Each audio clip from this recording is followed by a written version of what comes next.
Welcome, everyone, to Resilience Brilliance. I'm Jena Taylor. I'm your resilience strategist and founder of Resilience Brilliance podcast and programs.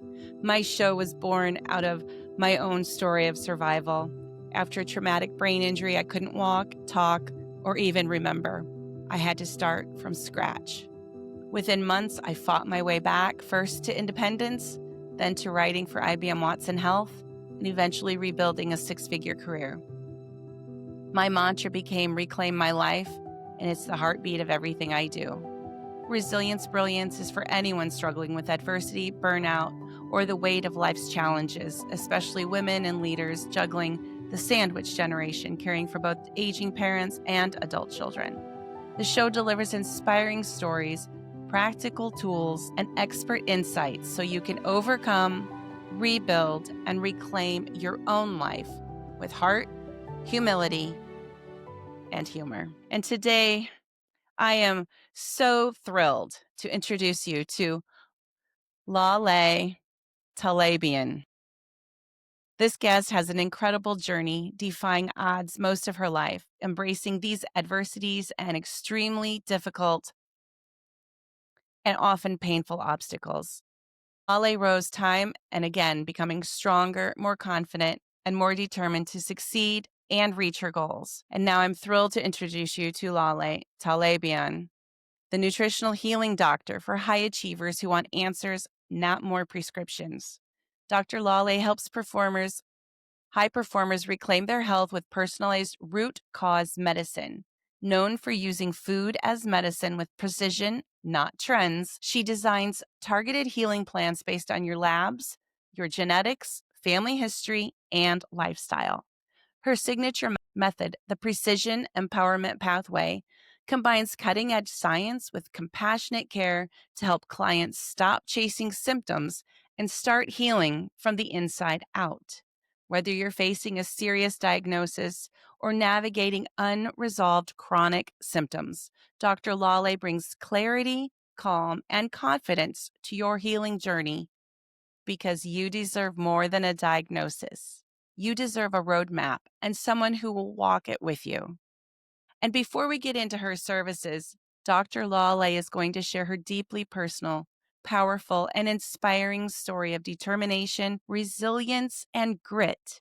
When I first learned of her resilience story, I had the chills for several minutes as she faced unbelievable obstacles and adversities from the get-go. So get comfy and settle in to hear this awe-inspiring story of resilience. Thank you, Laleh, for joining me today and sharing your resilience story and expertise with my community.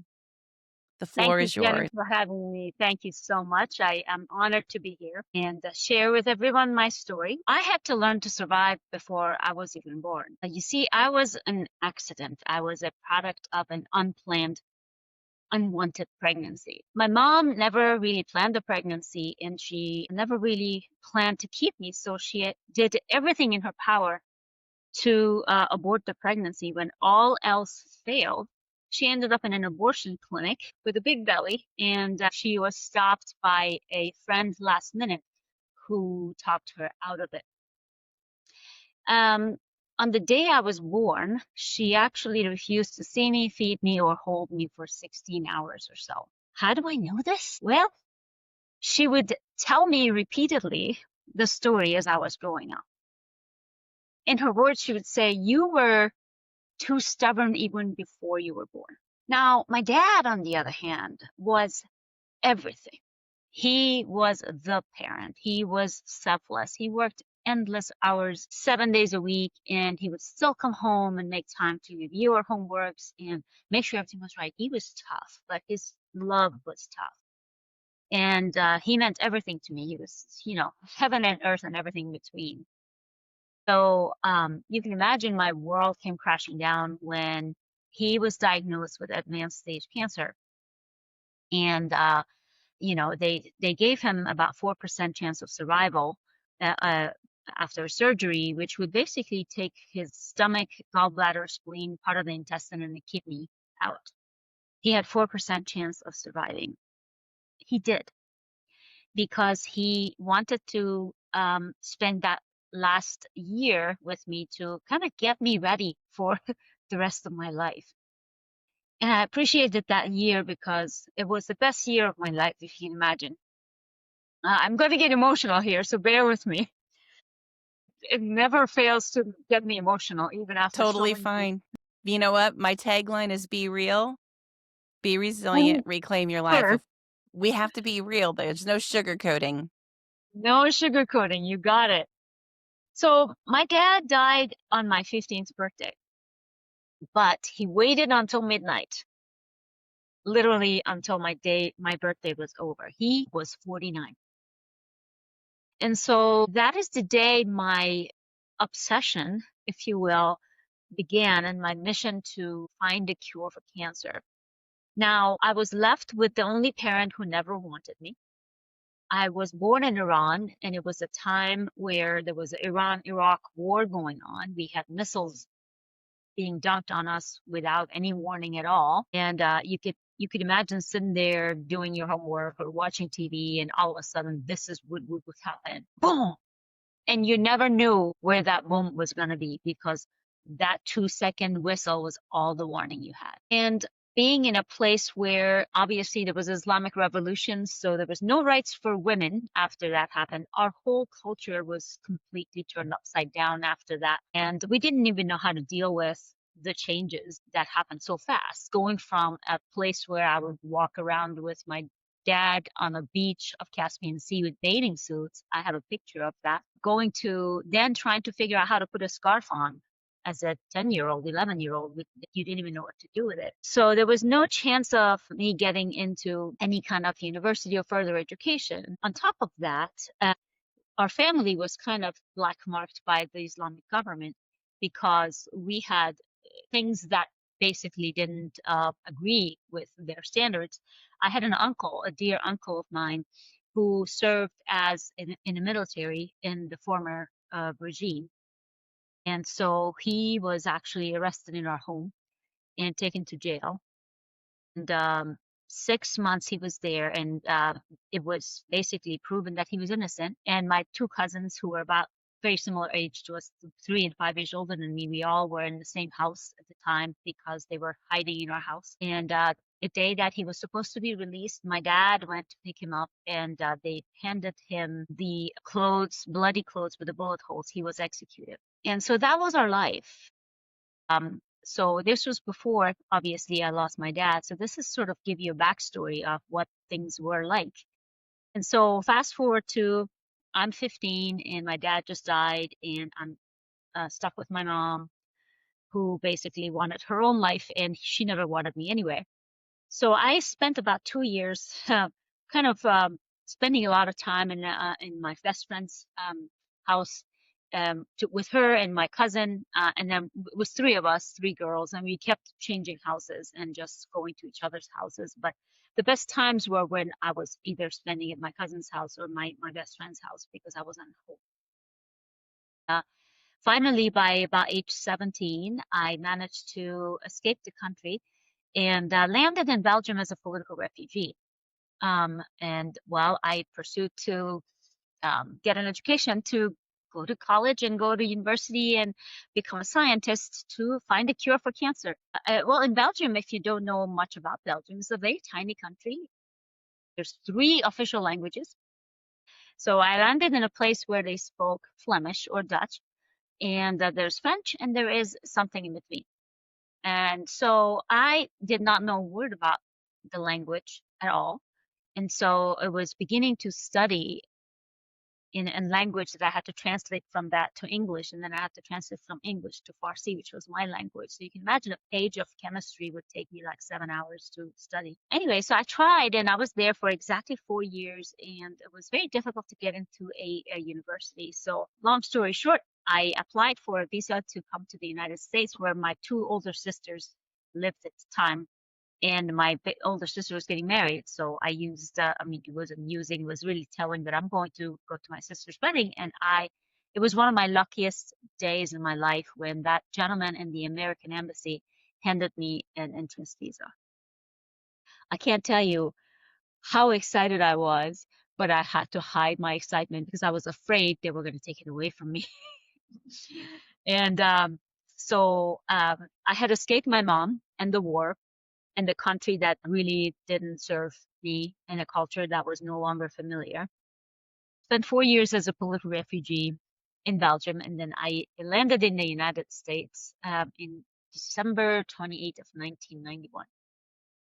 And I lived as an au pair with an American family who are still in my life to this day. I learned English from Mitchell and Ryan, the two boys that I babysat. And I applied for college, and I got into college, worked as I was a international student visa, and your tuition was about 10 times more. So I worked probably 60, 70 hours minimum a week and put myself through college. But I also cared for an elderly couple. They were in their 96 and 98, and one had Alzheimer's. And I lived with them and cared for them. So my life was like this when I was going to college. I would work, every day as a tutor in college, and then I would go to work to a restaurant across the street, and I would work there from say 1 o'clock to about 10 or 11 o'clock at night every single day. And Saturday, Sundays, I did a double shift, so morning to like 2 and then 3 to 11, and then I would go home and I had to do my chores at home for the wonderful couple that opened their home to me. And I would do the dishes, do the cooking, do the laundry, cleaning, whatever. And then it would be around 1 o'clock. Then I had to study. So I would study until about like 3 or 4, and then I would get up at 7 to go to my first class, which was at 8 o'clock in the morning. So that was kind of life. I finished college and I got into graduate school. And finally, exactly 20 years and 5 days after my dad died, I became a scientist. I got my PhD in molecular biology of cancer, and it was one of the biggest days in my life. And you think that mission was accomplished. And I worked as a research scientist for many years, but I told you about the picture I have in my head of my dad and myself when I was about 7 years old in a bathing suit, both of us standing at the beach of the Caspian Sea in Iran. It was one of the happiest pictures I have, happiest moments. And my dad was strong and tall and standing and good and fit and happy. And I couldn't erase the picture of my dad on his deathbed before he died. He was barely 90 pounds.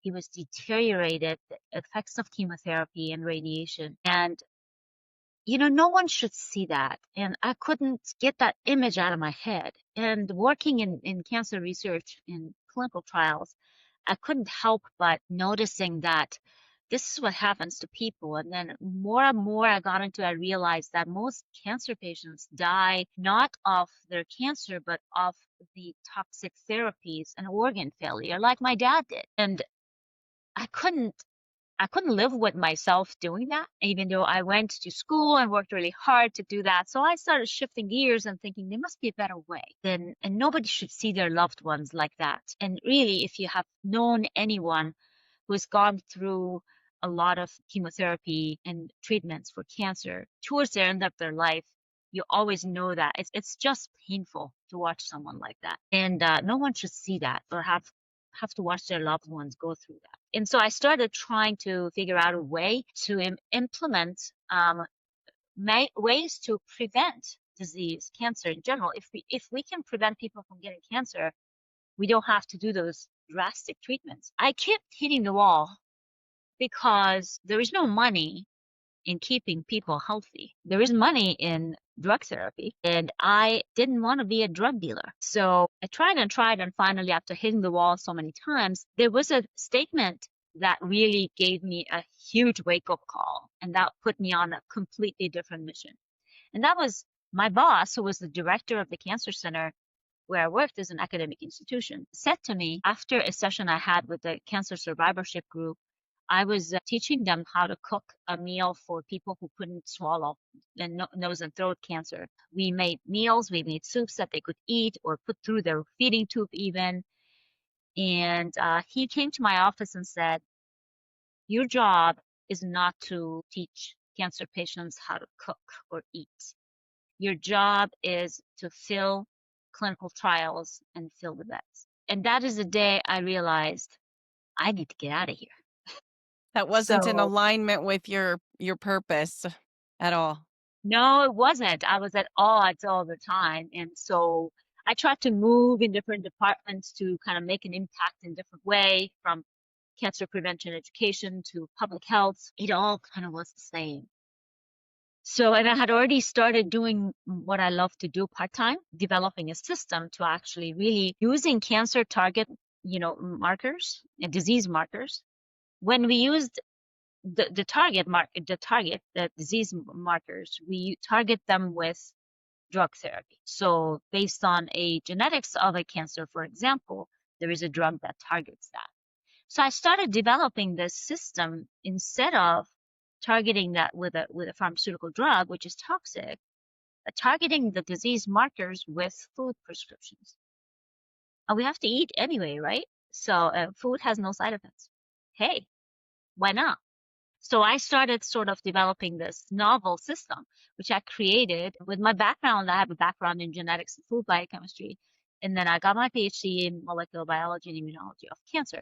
So it was kind of like putting all of these together and creating sort of a game to take the drug out of the picture and use food, and also natural ways of healing to allow the body to heal itself. Because believe it or not, our bodies have an amazing mechanism and capacity to heal themselves if we give them the right tools, the right environment, and the right care. So after many years of doing that part-time, I finally broke free from the academic research and corporate world in 2018, which was a very, very, very scary thing. And, kind of flew free. And I have never looked back, and I've never been happier because I literally absolutely love what I do every single day. I am one of those crazy people who gets out of bed before the alarm every single day because I can't wait to get my day started. And my I people love I'm that. with, they give the meaning and the purpose to my life, literally.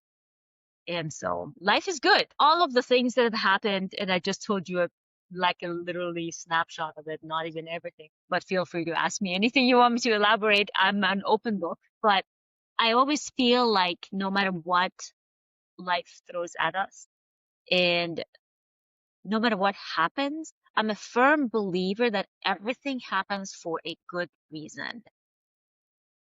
No matter how that feels at the time, it is setting you up for a better phase and for success at a later time. It has proven to me time and time again. You could be in the suckiest, excuse my language, Well, that's totally situation, fine. and you feel like you're rock bottom. But then something happens from that experience, and then you look back months or years later and you're like, if that had not happened, I would not be where I am today. Hmm. So my word is always, we are always exactly where we are supposed to be. That's so That's true. that's the truth. Yeah, absolutely. It's not always on our schedule, right? No, We're, no. we are where we are supposed to be, and the resistance that we have is on us. Yeah, We have to acknowledge and accept that things happen, like you said, for they serve a purpose, and they may be painful, they may be ugly, they may be extremely difficult and challenging, and try and try and try us. But yeah, they are a stepping stone to who we are meant to be. Well, I think absolutely. a lot of times growing up, we have this notion that when I grow up, I'm going to be, right? We have this fantasy that as children, we think we're going to be this. And then no one really tells you that, well, you're going to be that, this, and this, and that. And, right? It's Yeah, not that simple. You're not just going to be this when I grow up. exactly. And one of the things I want to talk about, and you didn't, I don't think you mentioned it yet, was the knowledge. Your dad said something to you about knowledge and how important and powerful knowledge is. And tell the audience why he said that was so important. Thank you for asking that. So my dad was, I have to tell you a little bit of backstory. My dad was such a disciplinarian. And by today's standards, honestly, if anybody, any parent did what my dad did in those days, they would call it abusive. Not physically, but in my dad's book, if you didn't do 100%, you didn't do enough. And while it felt so hard at the time, why do you have to be so hard, right? But one thing he always said is like, people can take whatever away from you, anything physical, things can be destroyed. But the one thing that no one can ever take away from you is the knowledge. And your knowledge is your superpower. So education was a big thing. And it didn't matter what education it was. It wasn't like you have to be a doctor or a lawyer. Like in some cultures are like that. My dad was an engineer himself. And he was an agricultural and environmental engineer, which his father, who was a disciplinarian, and he hated his father because his father was kind of like my mother. And, he said, I love the environment. I love the plants and I love to contribute to the agriculture. And that's what he did. He refused to become a doctor because that's not what he wanted to do. But no matter what it was, he said, just you have to follow the passion to gain the knowledge that you are never going to. First of all, no one can take that away from you. And it is part of you in such a way that you never really work because it becomes you and you become it.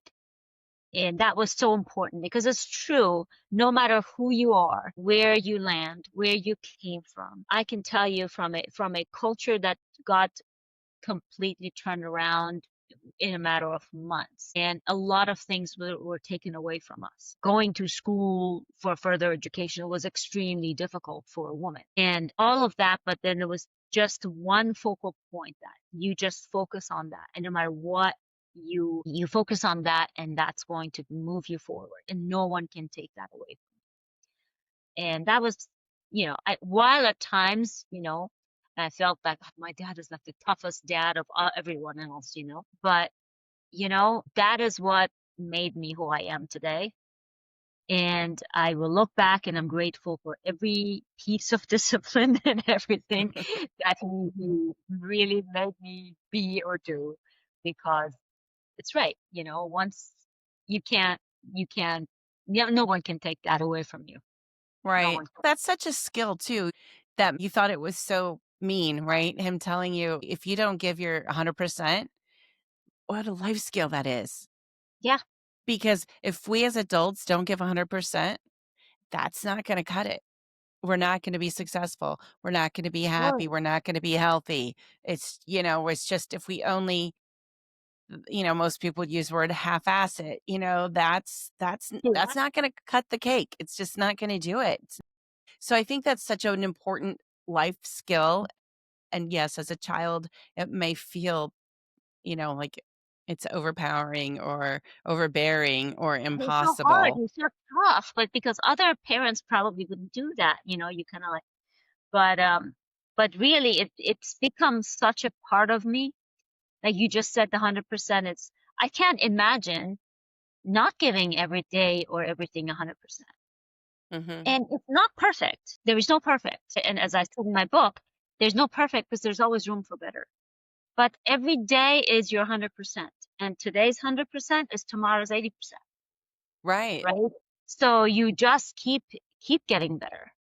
And Well, why and I not? think, yeah, and I think too, people like, again, this is another fallacy that we have from childhood, that life's going to be easy when we're adults. And we couldn't wait to become adults when we were kids. And now we're like, I want that freedom of that playfulness and, Right. no responsibility. I mean, now we look back and we're like, oh my goodness. I know one of my friends has this expression and it's like, youth is wasted on the young, right? That's a good one.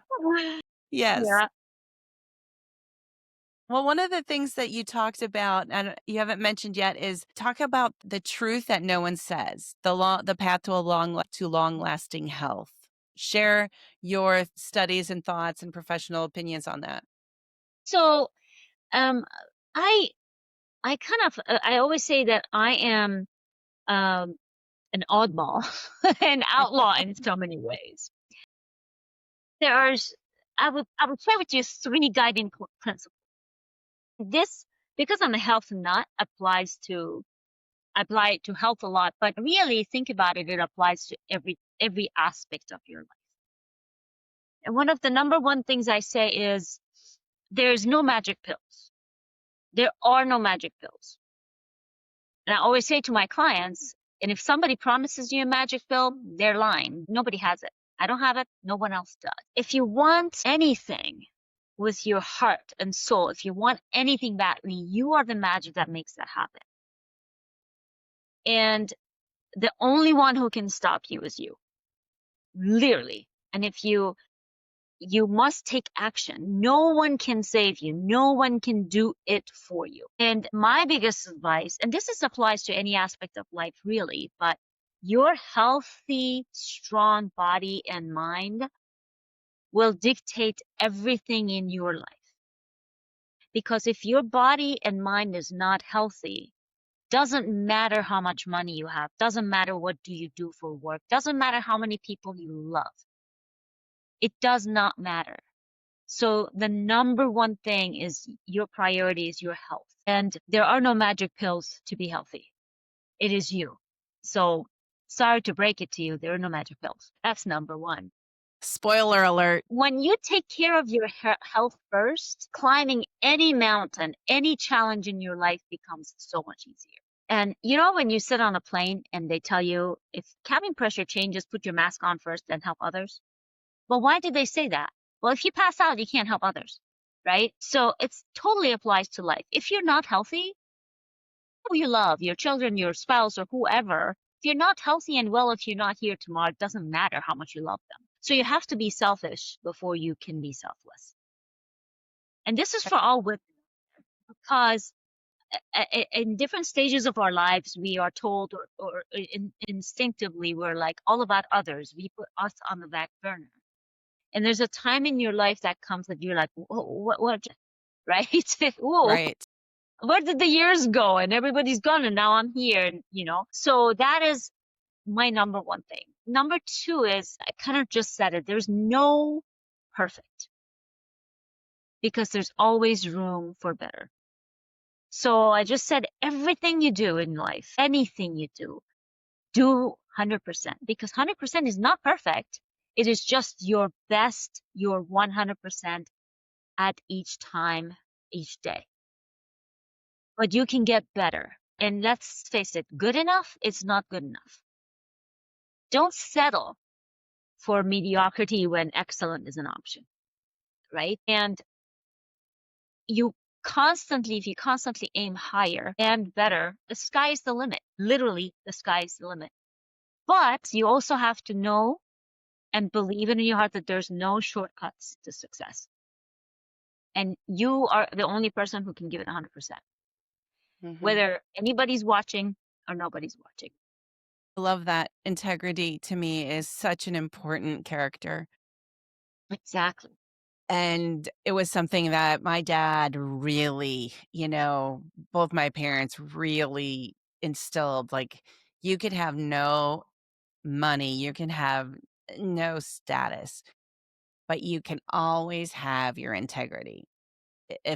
And your word is your word. And and that's again, and that's something no one can take away either, is Yeah, your integrity. absolutely. Absolute integrity. Totally agree with that. And the third point is accountability. You have to be accountable to yourself and responsible for yourself and for your life. We've become in a society where the blame game is like the superpower for some people, right? Take full responsibility for your life and everything that happens in your life. Because I just said, everything happens for a reason, and it is an opportunity to grow. It's an opportunity to get to a better place. And a blame game is a dangerous game. So quit it while you're ahead. No one can be blamed for anything that happens in your life. And instead of thinking things happening to you, think about it this way: things are happening for me. Even if they are the worst things at the time, like I said, even if it feels like, my God, could it get any shittier than this? Excuse my language. But you also always have to remember that you're taking responsibility for what you do in your life and what happens, and also the things you don't have any control over, how you react to them. Yeah. Yeah. That's resilience right there in a nutshell. It's like stuff's gonna happen, and you said, like, how sucky is it gonna get? And a lot of times when we're down and out, we get massive more and more and more piled on, and you're like, really? How am I gonna do this? And that's it. You just dig deeper. You have control, absolute control over how you react to this. Yep. You And it's our can't control choice. other people's actions. Yes, it's a Yeah. choice. You It's our can't choice. We control have to choose how we're going to respond to something. Are we going to react in a negative way? Are we going to choose to respond in a healthy way that helps us get closer to our goal and overcome the series of obstacles that have presented to us, for Absolutely. us? You said it. Absolutely. And the thing is, when you become accountable to yourself, this is the most important thing. You never need an accountability partner for anything. How many times have you heard, or you yourself maybe have said, "Oh, I need an accountability partner for something," right? People Mm-hmm. do that all the time. But if you are the biggest, most important person to be accountable to, you don't need anybody else to hold you accountable, because That's right. you are your very best accountability. We are. And, that's where we can use our best critic to our advantage. Exactly, exactly. And the most important thing, like you said, integrity, is knowing exactly what you need to do, or what's the right thing, even when nobody's watching. And that is you being accountable to yourself.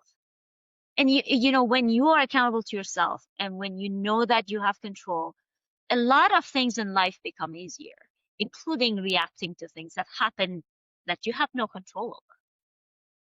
But I like to kind of end this part with some power summary and some success actions, if that's okay with you, Jena. Absolutely. So one is that if you really want to do something, there's no one who can stop you. Just do it. If you really want it badly, with all of your heart and all your soul, every molecule in your body wants it, you will do it, no matter what it is. And no one can stop you but you. And if you do that, it is because you chose to do so. It is on your terms. And your health is your biggest, most valuable asset. So investing in your health is the best investment of your life. And if you don't take control today, someone else will. Who would you rather be in control of you and your life, you or someone else? Because believe me, if you don't, someone else will.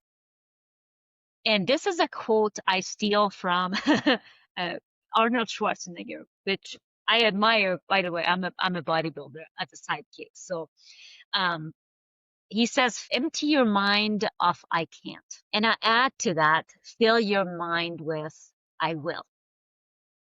And whatever is your impossible, make it possible, because you can. I love that. And the last thing is, always, always, always exercise gratitude, no matter how tough life gets. Like I said, you can be feeling like you're at the top bottom and the next level under. But if you just take a look around, there is always somebody there that's still in a worse place than you are. So no matter what goes around you, there is always something to be grateful for. So in the toughest moments in your life, in the rock bottom parts of your life, whenever everything gets hard and you feel like, just take a moment and think about I'm going to think about 3 things I'm grateful for right now. And this could be as small as I have a butter to drink. Just do that, and you'll realize very quickly that you have so many things to be grateful for. And always fall back on gratitude, because no matter what happens in life and what life throws at you, or other people do or say or whatever, that is your anchor. Fall back on gratitude. Because, Gratitude is the antidote to depression. yeah, absolutely. Because think about it. If you're going to focus on things you're not grateful for, they're all bad things. So what happens? You're going to attract more of those things that you're not grateful for, because you're Right. concentrating on them, right? Right. But if you focus on things you're grateful for, those are always good things, Mm-hmm. right? So you just said that, for antidote for depression, because when you focus on things that you're grateful for, I'm confident 99% of the time there are things that are good. But also, even put a twist on it. Think about things that at the time don't look good. Or you think like, why would I be grateful for this? Let me give you an example, a very provocative example. I told you my mom never wanted me, right? And she reminded me all throughout my life. And, when my dad died, it was like, well, I'm stuck with the one person in my life that didn't want me, like, right? But when I think back, if it wasn't that force that she created in my life to break free from her, because I needed to escape her. Literally, I needed to survive my mother once again. I would never have left maybe the situation I was in, the political upheaval. As hard as it was to become a political refugee at 17 and be in a country where you don't understand anybody. But had that not been the case, I would not be here sitting right now talking to you in this beautiful country that I call home right now. And I'm grateful for every bit of it. And just even think about that. Mm-hmm. Like a nasty, obnoxious mother had some way a role in my life to be where I am today. And I can give you numerous examples of that. Things went at the time, you're like, why? And then you later on like, oh, if that hadn't happened, this wouldn't be right now. So there's always something better to come when you are at a place where you feel like it can't get worse than this, or why is this happening? Well, and that is exactly how Resilience Brilliance came to be. Without my traumatic brain injury and the year that it took me to recover physically, I would not be doing this today. I would not be Exactly. focused on resilience. I wouldn't be sharing these stories with a community. I wouldn't be teaching people how to be resilient, how to shorten that time frame from the traumatic event and the recovery point. Did I want to go through that? No. Do I want anyone else to go through that? No. But I am today who I am, this really awesome version of myself, because I had that traumatic brain injury and because I embraced it, and I worked really hard to be like you said, I gave 100%. Some days I gave 110%. I gave everything I had to be this best version of myself. It's a new normal. It's parts of me. I still have that same parts, but I have I have limitations. I have a health situation, right? That I have to be careful of. I have lower energy. I know people are like, no, I don't see that. You have lower energy, but I really do. I have a smaller bandwidth. I have to manage my energy. I mean, these are the things that we call the invisible symptoms of a brain injury. But without this brain injury, you and I wouldn't be talking today. Exactly. And we wouldn't be sharing your knowledge and your wisdom. Or you wouldn't be serving all these people that you're serving, right? Exactly. So yeah, everything happens for a good reason. It does. And when we're going through it, it could be like, no, kicking and screaming, this isn't what Yeah. I didn't see this when I was growing up, right? It wasn't in my Yeah, vision. I agree with you. You want that perfect life and that stories that you see in, movies, we all want that. That's Right. not how life works. Right. Well, let's transition into one of the things that you said is more than 80% of all chronic diseases, including cancer, can be prevented or treated naturally with the foods we eat and how we treat our body. So we've talked a little bit about how we treat our body, like mentally, and we've talked at a very high level about food being medicine. And that's one of the things that I have been using in my life since 2001, not to the degree that your knowledge has. So let's talk about that. And you talked about 5 common mistakes that people are trapped in. So I'm going to let you start with that. Yeah. So the power that so 80% is true. 80% of all chronic conditions, including cancer, are preventable. Because literally it's one of the common mistakes we start with is genetics is a good blueprint. We all have our genetics. Even though I'm a geneticist and I love the field of genetics, but it's not the whole story. There is a lot of other things which we call epigenetic factors. I'll give you a very quick, brief example of some of them that really impact or influence the way your genes behave and express themselves. And some of those factors include how your outlook on your life in general, how you see yourself, how you see life, your eating habits, what you put in your body, your exposure to toxic things, including toxic people, stress, sleep, relationships. All of those, among other things, are epigenetic factors that play a much more important role in your outcomes. So truthfully, 80% of all conditions are preventable and or manageable or reversible. They are. Again, if we have, I think that is such a powerful statement that if you're listening to this, stay with us. I know this is a longer episode, but we've got a lot of good gems in here, and everybody is touched by somebody who has a neurological or cancer, right? We know people. And as we age, we know more people and we lose people. So audience, please stick with us. And again, thank you for sharing your science and your knowledge with us about this. Yeah, my pleasure.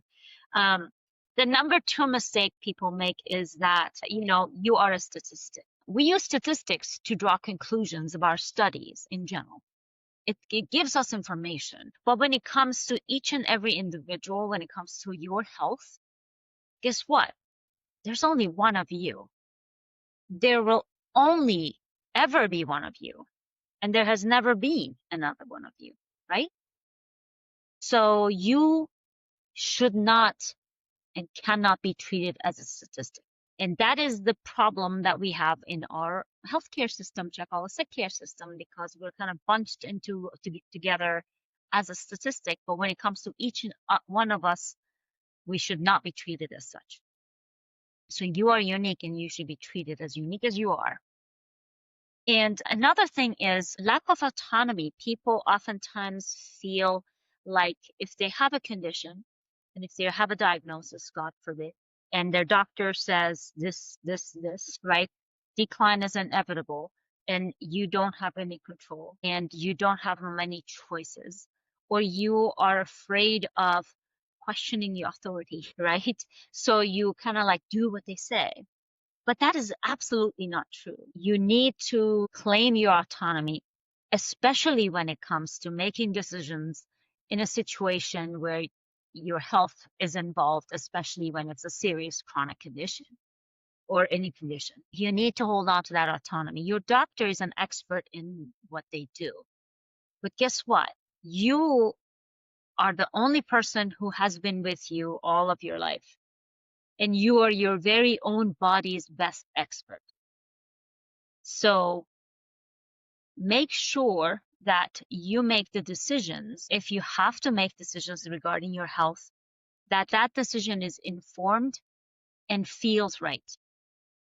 If you have any doubt in your mind about a decision, about a treatment or a medication or anything, it's never going to work. Because guess what? Whether you believe it, that it's true, or you believe that it's not, you are correct. We say that whether you believe you can or you believe you can't, you are correct. That is true about everything. I give you an example of a cancer patient who was asking me about a treatment. And she said, well, they tell me to do this and they do that. So what do you think? Should I really do this? And I said, oh, look, how do you feel about this? How does it sit in your heart? Do you feel like you feel like you're going to do this and it's going to heal your body or not? It doesn't matter what I say. It doesn't matter what anybody else say. It doesn't matter what the treatment is. If you don't believe that it's going to heal your body, it will not. I guarantee it. No matter what. Right? And this was an aha moment for her because it's like, huh. So she believed in part of it, but not the second part of it. And I said, well, that's what you go with. Right? And so that's one other thing. And the other thing, the next fourth thing, I think it's hope reset. Unfortunately, and this happens more often than I care to think about, but with chronic conditions and cancer, chronic conditions, serious like Parkinson's, which is another one that's very close to my heart, is that people are told, people sometimes are given what I say an expiration date. There is nothing more bothersome to me that when someone comes to me and says, the doctors said that I have 3 months, or this is with respect to cancer, for example, or with respect to Parkinson's, a lot of people are like, well, it's just going to get worse. Decline is inevitable.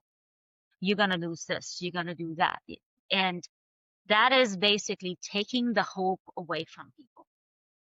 And guess what? If you take that hope away from a person, even if they're not aware of it, they're going to give up fighting. And that is giving up the way your body's natural abilities to heal. And people oftentimes underestimate the power of the way you think. And part of the thing I said is with things you eat, with the way you treat your body, how you think. If you think disease, you're going to brew the disease. You're going to nurture that. But if you think health, you're going to nurture health. Now, in a situation when you are told decline is inevitable, you're going to die in 3 months, guess what? If you believe that, it's going to happen. That's powerful. That's so powerful. I tell you a story of Gail. Gail came to me with that story. She was given 3 months to live. And she said, well, nothing's going to help me. I'm just going to do something different. She started working with me, and we had incorporated nutrition, exercise, and yoga and meditation in her care. And 6 months later, now mark my words, she had 3 months to live.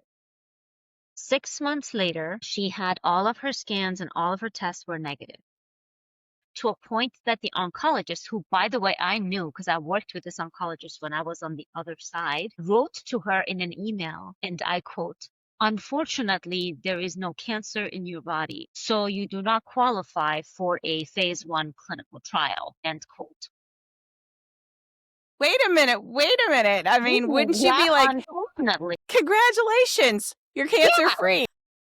Gail wrote to me, sweet woman wrote to me in an email. She said, I'm not sure what to think about this. I said, you're not to think about that. Let's meet.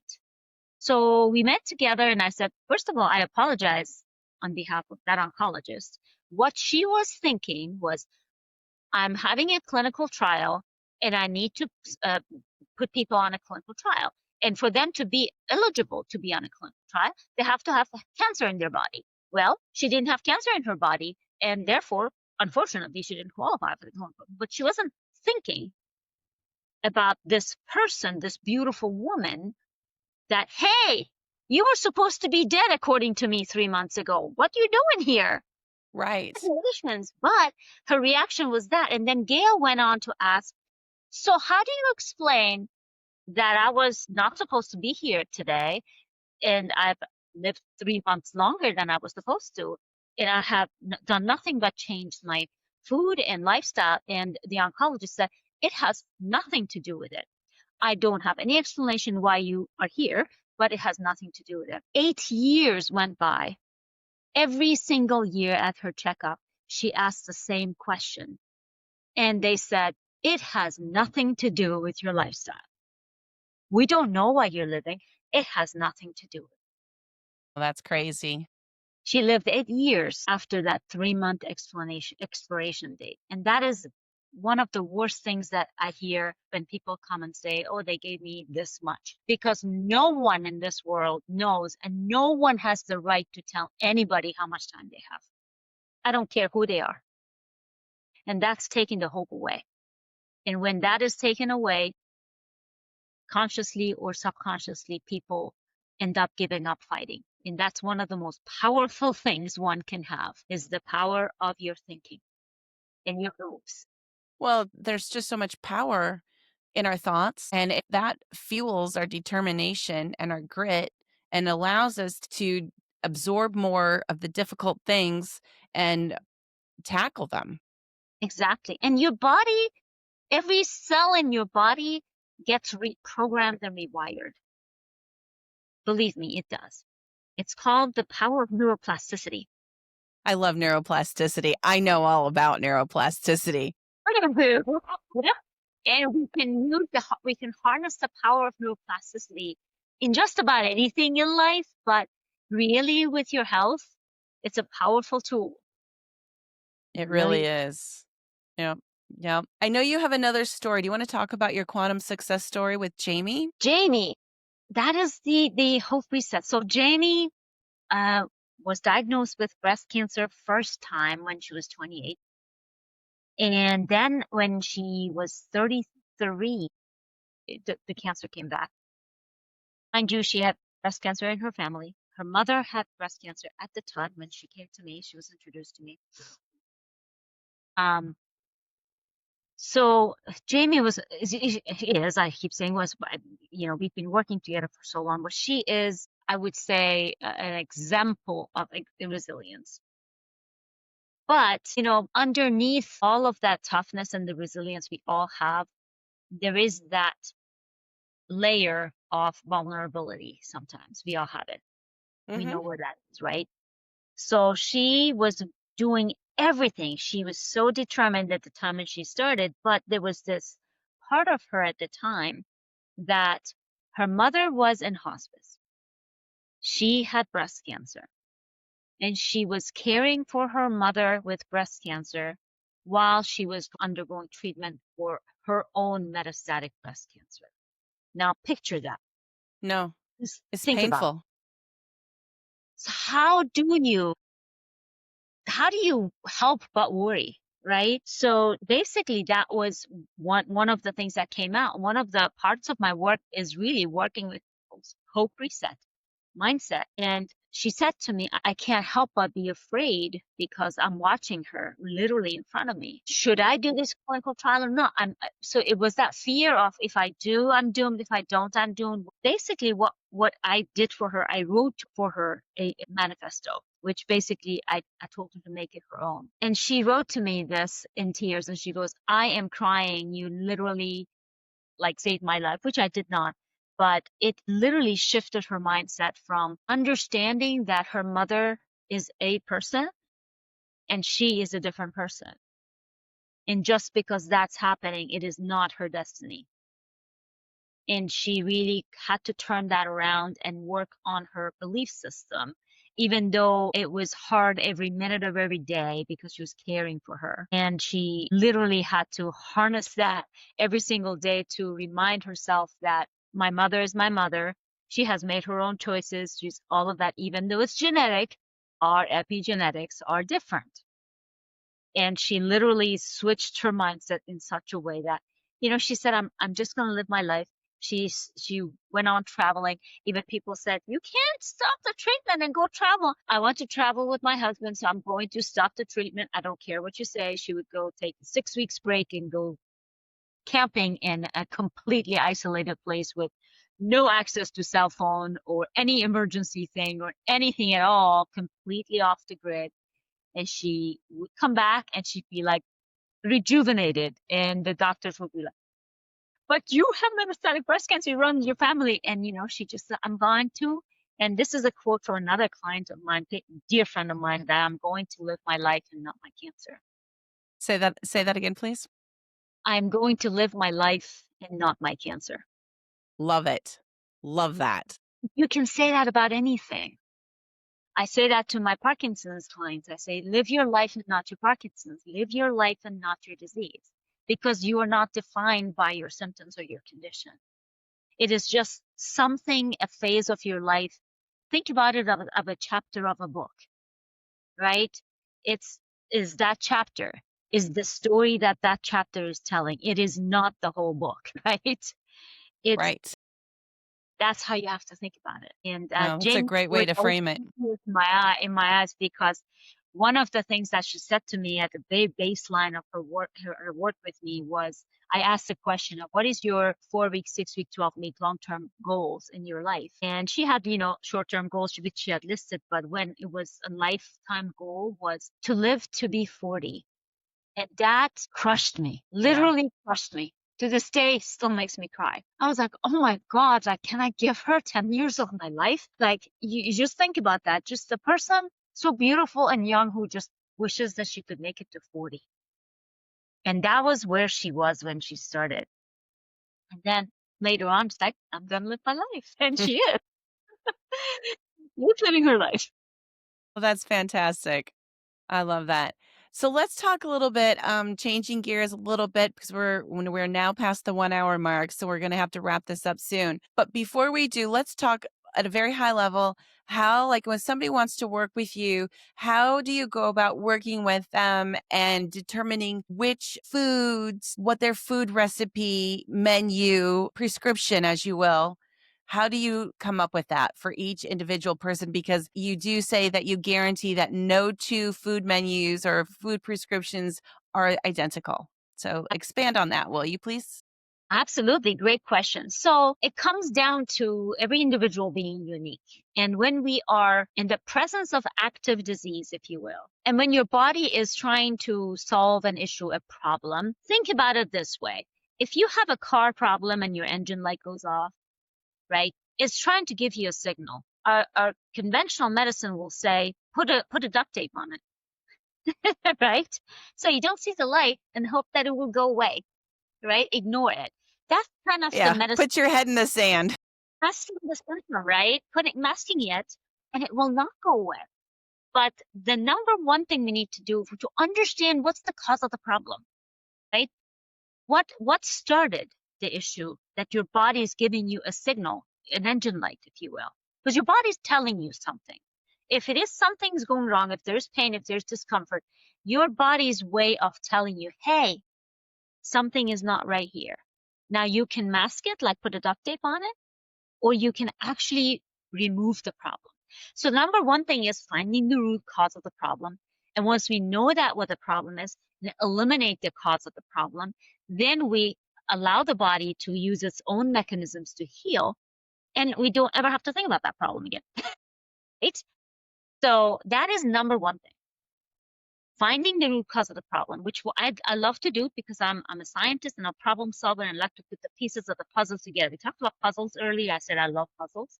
These are the kind of puzzles I love because everything about you is unique. So even if things you think it's irrelevant in your past medical history 10 years ago or your family history or all that is relevant to me. Because guess what? You are not your symptom. You are a whole person. So the symptom is just a signal.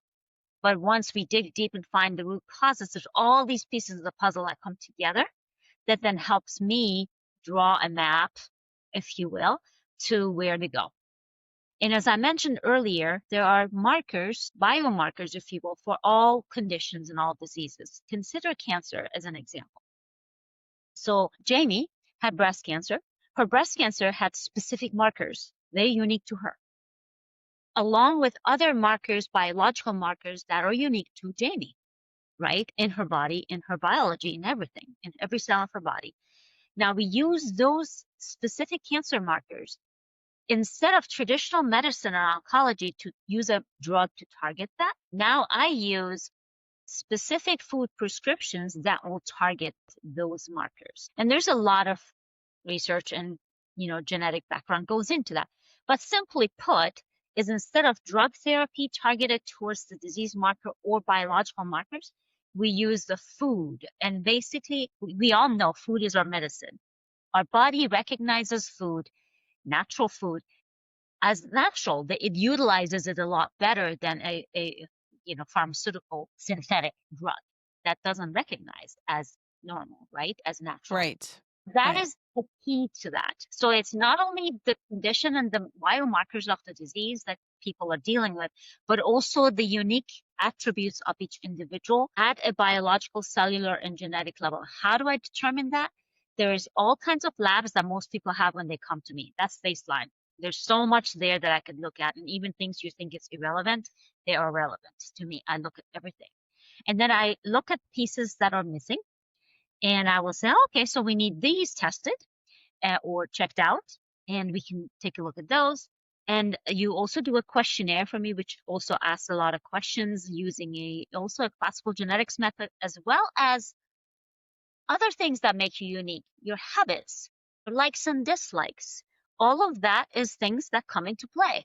Guess what? If you hate fish and I'm going to feed you fish every day, you're not going to do it, right? So you also have to enjoy your food, which is your meal, right?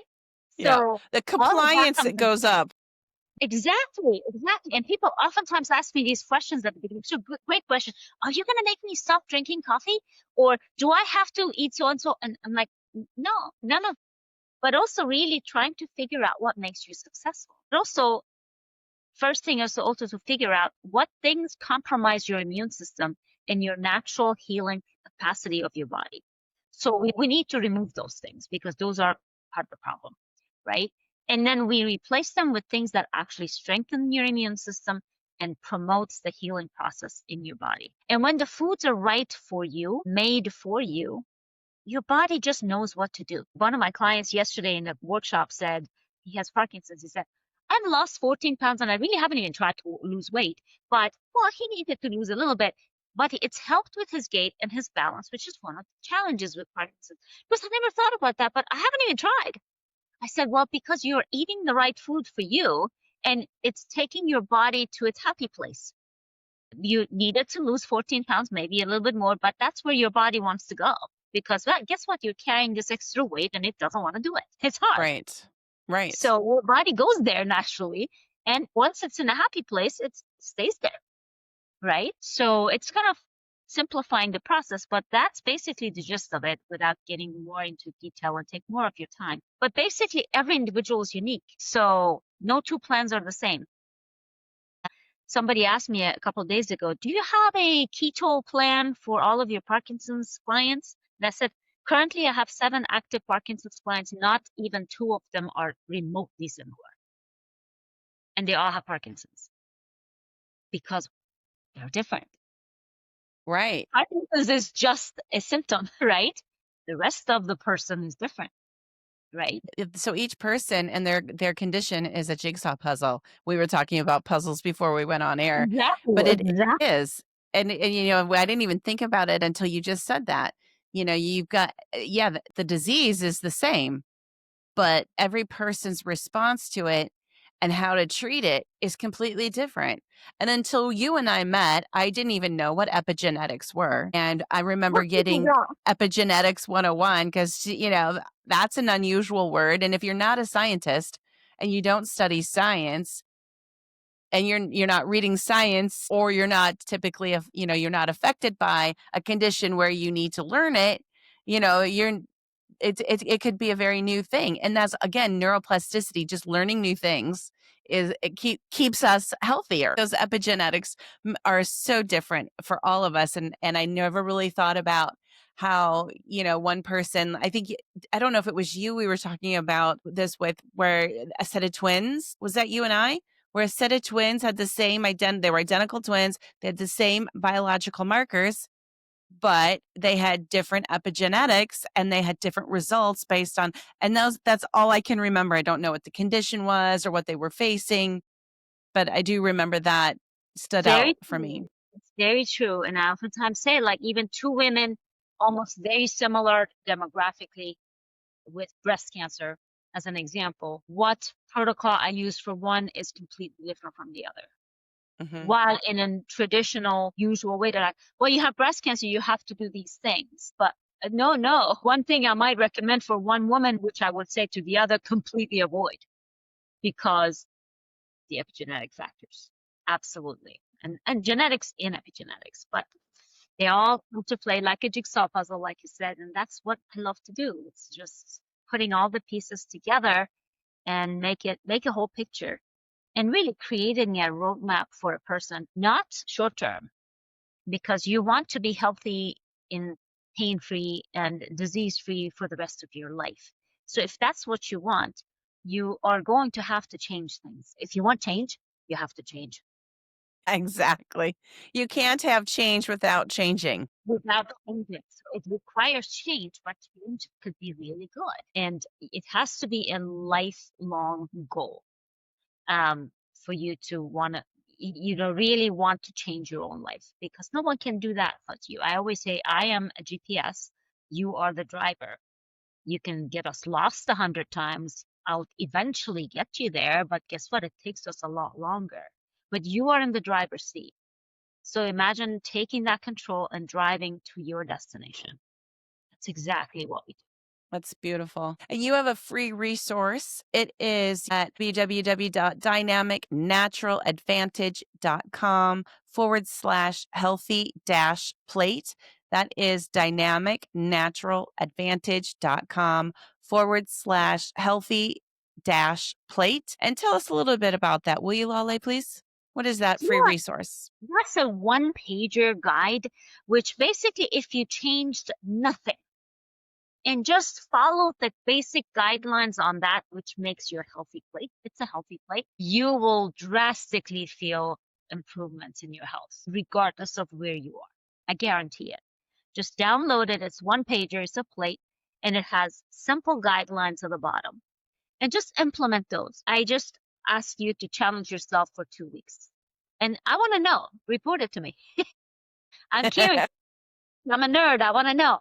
Really? With that, it's my gift to you, and it's a simple thing. It's one page, and just follow that.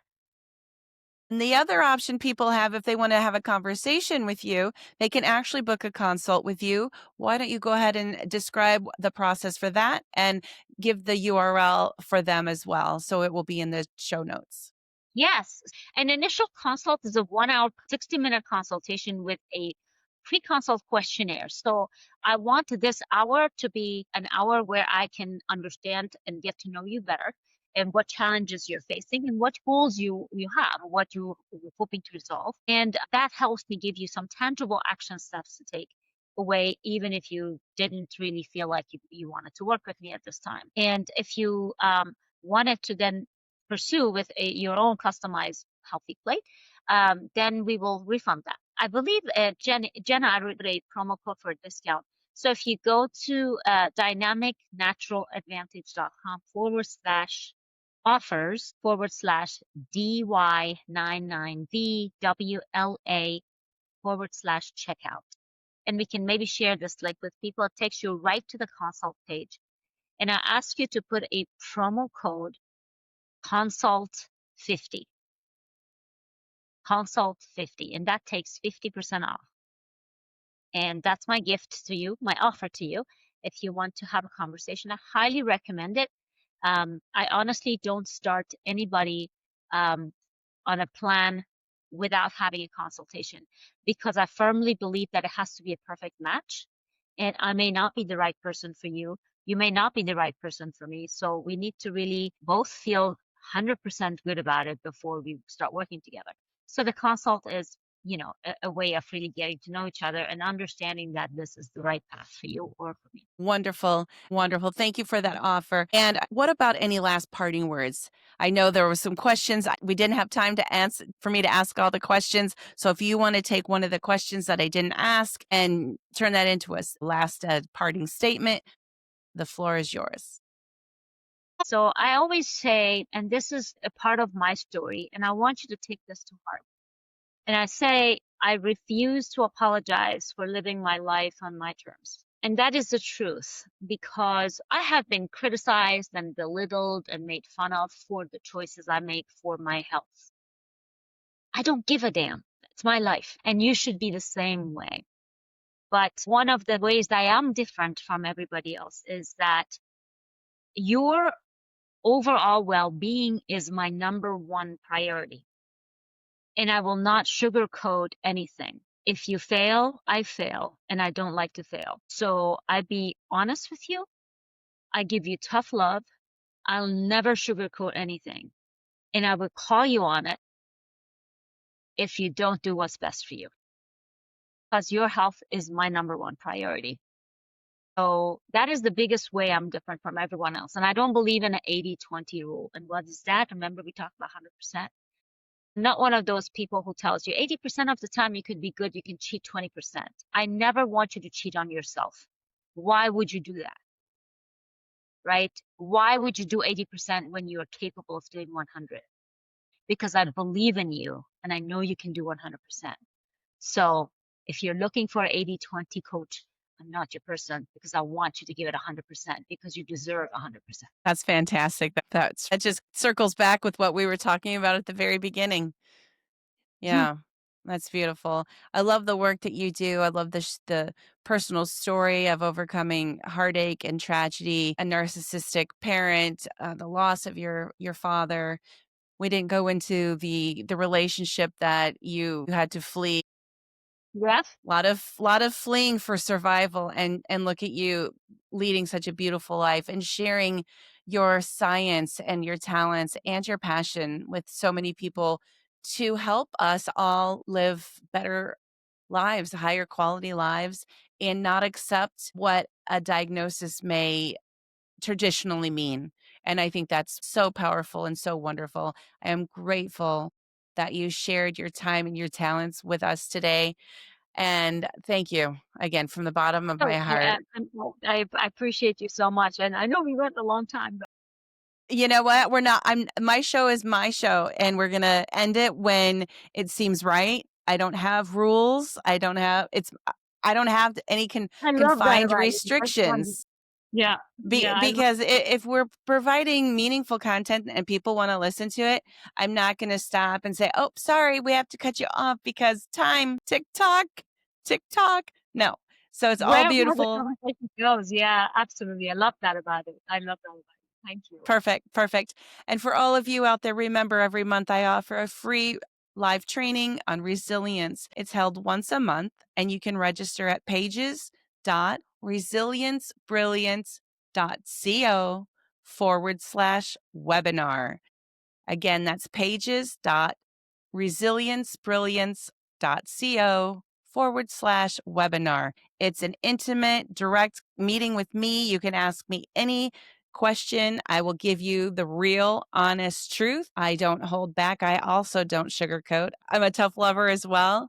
And this time is an hour with me. I'll tell you a little bit about resilience. We'll talk about the neuroscience behind it, and it's a very interactive session. So highly recommend jumping on that.